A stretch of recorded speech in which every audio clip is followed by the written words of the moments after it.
Pentru frumoșii mei lei, ascendent leu, dacă vă cunoașteți ascendentul, soare în leu în cazul în care nu vă cunoașteți ora nașterii, sau dacă vă știți harta natală, Lilith în scorpion, care va intra în casa voastră a patra. Voi veniți după o perioadă de 9 luni în care Lilith a stat în, pardon aici, a stat în balanță în casa voastră a treia, și în care probabil ați fost într-un fel sau altul provocați din punct de vedere al comunicării, din punct de vedere al ascultării, pentru că comunicare înseamnă să și ascult, să și vorbesc, da? Au existat probleme de comunicare pentru unii dintre voi, au existat probleme de nu vreau să ascult ce-mi spui și așa mai departe, da? Sau modul în care tu vorbeai cu cei apropiați. Casa treia este casa, hai să zicem, casa unde există cei apropiați nouă. Apropiați în ce sens?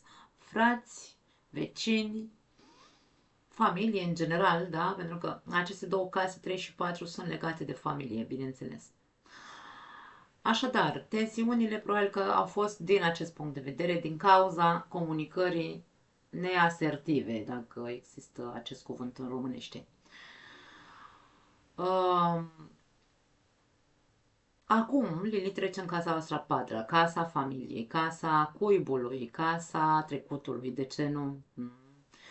Așa că se va continua, hai să zicem, în același context, însă va fi diferit pentru că nu mai vorbim de comunicare, ci vorbim despre o energie de conținere, o energie de suport în casa patra. Dacă în ultimile 9 luni, să zicem, nu ați reușit să vă dați seama că a existat comunicare deficientă și nu ați reușit să vă încheiați niște socoteli în legătură cu o anume poveste. Casa a treia îi aparține lui Mercur. Mercur este mentalitatea noastră sau modul în care noi funcționăm ca la nivel mental, și are legătură cu povestea pe care ne-o spunem, da? Mercur ne face o poveste în capul nostru. Dacă voi nu ați încheiat socotele despre o anume poveste interminabilă, care ține de prea mult timp, mă refer. Acum, cu acest tranzit, se poate accentua tensiunea în casă. Energia scorpionică în această casă, da, în casa patra, este foarte, vine cu posesivitate față de clanul său, da? Vrea să controleze, să aibă puterea de control asupra membrii acestei familii, fie ea familie de origine sau, după cum am spus mai devreme, da? Aici vorbim despre faptul că se va pune în evidență această nevoie de a controla, de a-i controla pe ceilalți. Tensiunile, fie vin în legătură cu părinții tăi, cu frații, cu partenerii, cu partenerul de viață sau cu copiii sau oricine altcineva care tu consideri că face parte din clanul tău, din familia ta. Aceste tensiuni au legătură cu trecutul acestei familii. Fie ele traume din copilărie, pentru că aici există și această conotație de traumă. Este casa 4, este casa racului, casa guvernată de lună, unde reprimăm la nivel emoțional foarte multe lucruri, dar mai ales lucruri din copilărie aici, în casa 4. Fiind casa familiei, este familia din care noi provenim, rădăcinile noastre, da? Așadar, toate aceste tensiuni au legătură cu un trecut al acestei familii, fie că sunt traume din copilărie, fie traume produse de-a lungul timpului în această relație sau familie pe care tu ți-ai construit-o. Dacă nu reușiți să vă eliberați de aceste obsesii, familia va colapsa, se va destrăma într-un fel sau altul. Trebuie să fiți conștienți de partea asta de umbră pe care care a contribuit la această ruptură emoțională dintre tine și ceilalți. Dintre tine și clanul tău, la asta mă refer, da? Atât leul cât și scorpionul sunt semne fixe, nu trebuie să uităm acest aspect. Fiecare dintre ele cu partea lui obscură. Vorbim de manipulare, control, posesivitate, nevoia de a avea dreptate, aroganța, narcisismul, egoismul, puterea, da? Toate aceste adjective, să le numim așa, sunt părți obscure ale ambelor, care le conțin ambele semne zodiacale, atât leul cât și scorpionul. Se activează toate aceste defecte sau părți de umbră pentru a te face conștient de ce pierzi atâtea persoane care cândva ți erau dragi. Dacă ceea ce faci este pentru a-ți păstra clanul sau familia aproape, nu e calea potrivită. Da? Calea potrivită este terapia. Traumele pe care le ai din copilărie, de exemplu, pot fi revărsate asupra celor dragi ție sau asupra familiei construite, da? Care n-au nicio legătură cu aceste traume. Nu au participat la traumele tale. Asta vreau să rămână bine în context.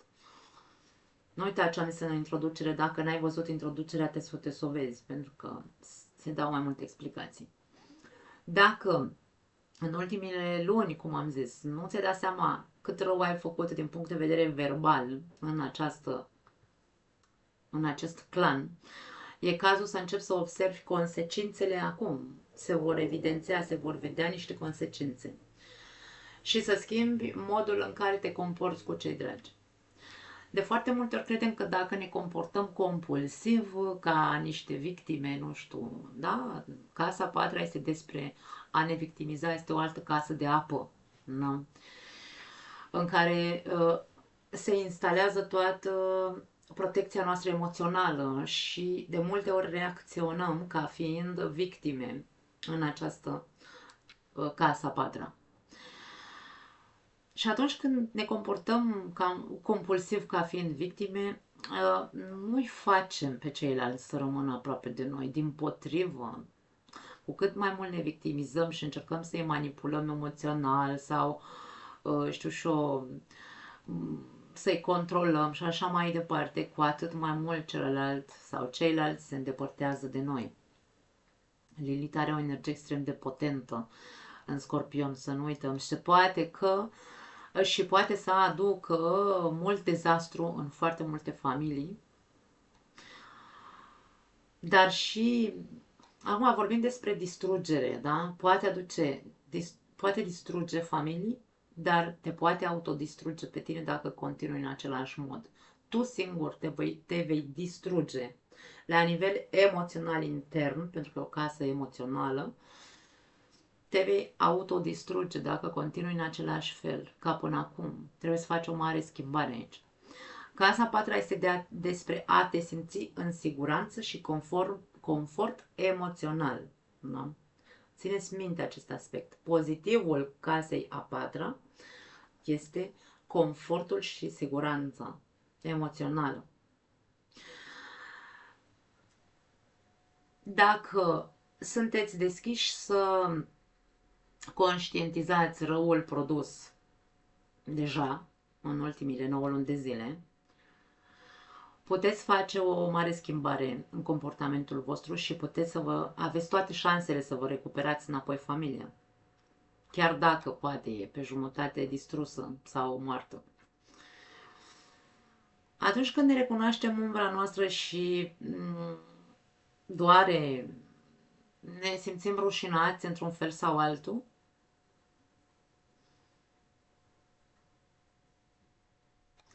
atunci când simțim pericolul că ne putem pierde familia, copiii, pe cei dragi nouă, care sunt importanți pentru noi, nu ne comportăm compulsiv să atacăm, da? Ci începem să curățăm acest comportament destructiv. Și, bineînțeles că atunci se produce acel miracol sau magie despre care vorbeam despre Lilith, da? veți avea toate șansele să vă recuperați familia în cazul în care, într-adevăr, puteți să dați timpul înapoi și să recunoașteți acest comportament haotic, mai ales verbal, pentru că a stat în casa a treia la voi, da? Mai ales.